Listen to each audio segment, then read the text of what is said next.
representative and expelled him into the wilderness. Because Christianity failed to unite with my husband after World War II, the Christian churches have experienced a dramatic decline in their moral authority. America and the other nations based on Christianity also entered a time of a serious cultural and social crisis. Thus, the Cold War began. The world separated again into two worldwide spheres of Cain and Abel, just as it had done during World War II. Denying God, just as the thief on the left denied Jesus, communism represented Cain. Affirming the existence of God, just as the thief on the right, Christian democracies represented Abel. The first battle of the Cold War was the Korean War, in which 16 nations of the free world participated under United Nations auspices. It was not until 1988 that these 160 adversarial countries of the UN united together in peace at the Seoul Olympics. Finally, in 1991, both North and South Korea, representing the world level Cain and Abel spheres, joined the UN together as its 160th and 161st members, respectively. This numerical coincidence and global reconciliation occurred in Korea because Korea is the nation to which God sent the true parents. During the 40-year Cold War period, my husband fought to break down barriers on all levels in order to rebuild the lost foundation to receive the Messiah.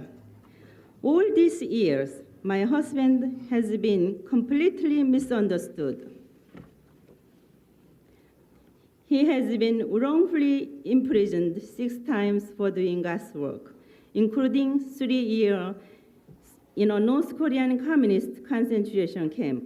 Moreover, the media have mocked him as a monster who brainwashes the young for self-benefit.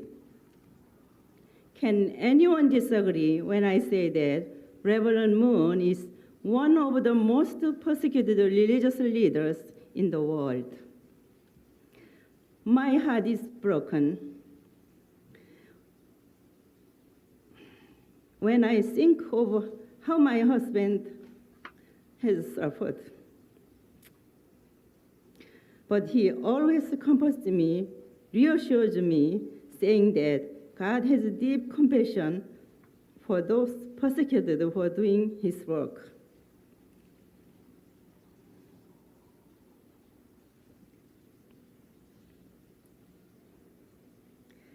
My husband and I have purposefully walked a path of indemnity in order to restore the failures of the past for 20 years.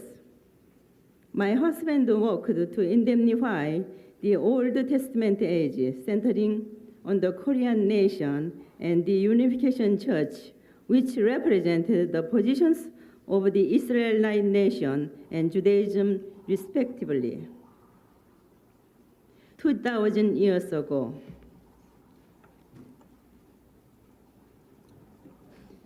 on that foundation, we established the holy wedding of true parents on the national level in 1960s. Then in 1971, my husband and I came to America.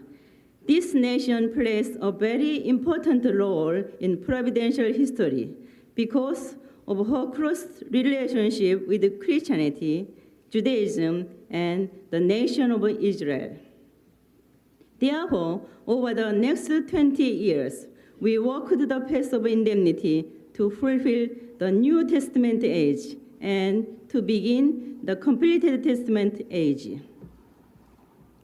Considering that all dispensations in the Old, New, and completed Testament ages should be completed centering on true parents, then Israel, the United States, and Korea share a common destiny as chosen countries.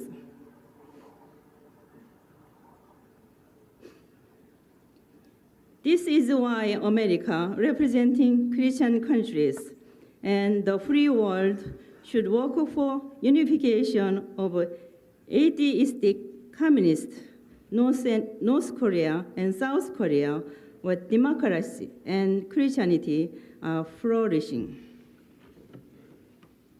Ladies and gentlemen, America must realize that God blessed this country not only for herself, but for the sake of the world. America's pilgrim fathers did not come here for wealth. They came here to attend God and to maintain a more sincere Christian life of faith.